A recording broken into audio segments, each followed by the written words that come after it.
আপনারা এখানে যারা উপস্থিত হয়েছেন আজকের সমাবেশ অংশ নেওয়ার জন্য আপনাদের সবাইকে ধন্যবাদ জানাচ্ছি। শুধুমাত্র এই কারণে না যে আপনারা এসেছেন, একই সাথে এই জন্যও যে আপনারা পুরুষ সমাজের প্রতিনিধিত্ব করছেন এখানে।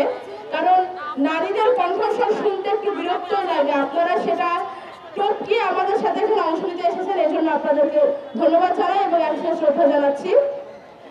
জুলাই আন্দোলনে আমরা নারীদের ব্যাপক অংশগ্রহণ দেখেছি, কিন্তু তারপর থেকে প্রতি পদে পদে বাংলাদেশের রাজনীতি যেখানে মন নিচ্ছে বিভিন্ন দিকে, প্রত্যেক মিনিটে নতুন নতুন পৃষ্ঠা লেখা হচ্ছে, সেখানে নারীদের অংশগ্রহণ শুধু কমেই গেছে তা না, বরং যারা আগে থেকে রাজনীতি ছিল তাদেরকে এখন আমরা আগের মতো দেখতে পাচ্ছি না।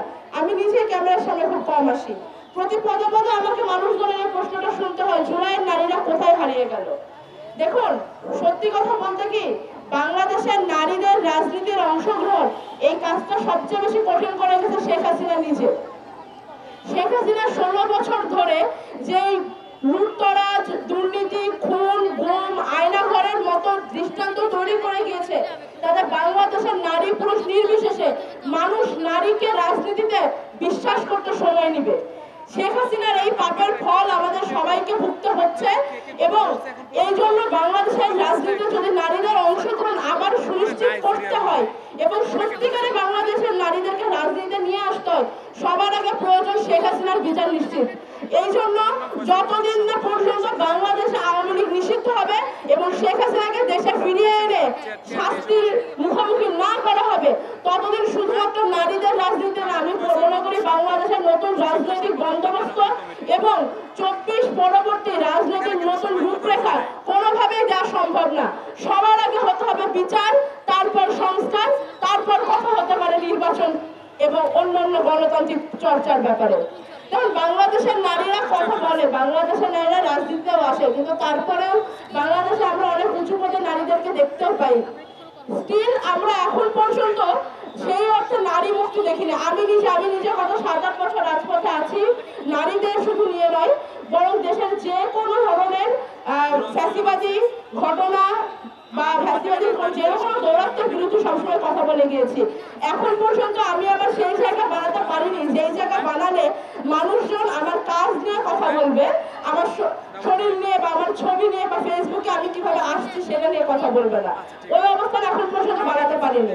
আপনি দেখুন, আমাদের বাংলাদেশে যে দুটি বৃহত্তম রাজনৈতিক দল রয়েছেন, তার একটি দীর্ঘদিন ধরে একা হাতে সামলিয়েছেন বেগম খালেদা জিয়া। তার মতো একটি বর্ষীয়ান রাজনীতিবিদকেও এখন পর্যন্ত শুনতে হয় তার শরীর নিয়ে, তার পোশাক আশাক নিয়ে, তার চরিত্র নিয়ে, তা এগুলো নিয়ে তাকে কথা শুনতে হয়, তার রাজনৈতিক প্রজ্ঞা নিয়ে আলোচনা কমই হয়। তার যদি অবস্থা হতে পারে, আমরা তো রাজনীতি এখন পর্যন্ত শিশু, আমরা তো অবশ্যই এই ধরনের বুলিং এর শিকার হচ্ছি। দেখুন, বাংলাদেশের নারীরা এত উঁচু পদে থাকা সত্ত্বেও কেন এই ধরনের বুলিং শেষ হচ্ছে না? তার কারণ নারীদেরকে আমরা শুধুমাত্র ইনক্লুড করছি, নারীদেরকে আমরা নিয়ে আসি, নারীদের বসিয়ে রাখি, নারীদের পার্টিসিপেশন কোথাও নিশ্চিত করা হয় না। যেখানে নিশ্চিত করা হয় সেখানে নারীরা অডিয়েন্স পায় না। এরা তো আপনারা মানবেন তাই না যে বক্তা যদি একা থাকে, কোনো শ্রোতা না থাকে, তাহলে আসলে সেই বক্তব্যের কোনো দাম থাকে না। মেয়েদের লড়াইটা মাঠে বা ক্যামেরার সামনে না। যদি আপনারা সত্যিই চান যে বাংলাদেশের নারীরা তাদের রাজনীতিতে সত্যিকারের জায়গা ফিরে পাক, তাহলে মেয়েদের অংশগ্রহণ শুধু নয়, মেয়েদের অংশীদারিত্ব নিশ্চিত করতে হবে। কোথায়?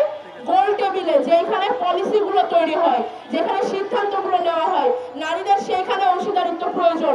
নয়তো মিছিলের সামনে ব্যানার ধরার জন্য মেয়েরা গত 50 বছর ধরে আছে এবং এভাবে যদি চলতে থাকে তাহলে সামনেও থাকবে, কিন্তু এর বাইরে মেয়েদের আর কোনো জায়গা নিশ্চিত করা সম্ভব না। আমি আমার মা বোনদের উদ্দেশ্যে বলবো যে আপনারা কথা বলেন, আপনারা যখন শ্বশুর বাড়িতে কথা বলেন, বাপের বাড়িতে কথা বলেন, যদি ব্যবসাদার করেন সেখানে কাস্টমারের সাথে কথা বলেন, যে পেশাতে আসেন সেখানে অফিসের বসের সাথে কথা বলেন। মেয়েরা কথা বললে বেয়াদব হয়েছে, কারণ মেয়েদের কথা শুনতে একটু বিরক্তিকর লাগে।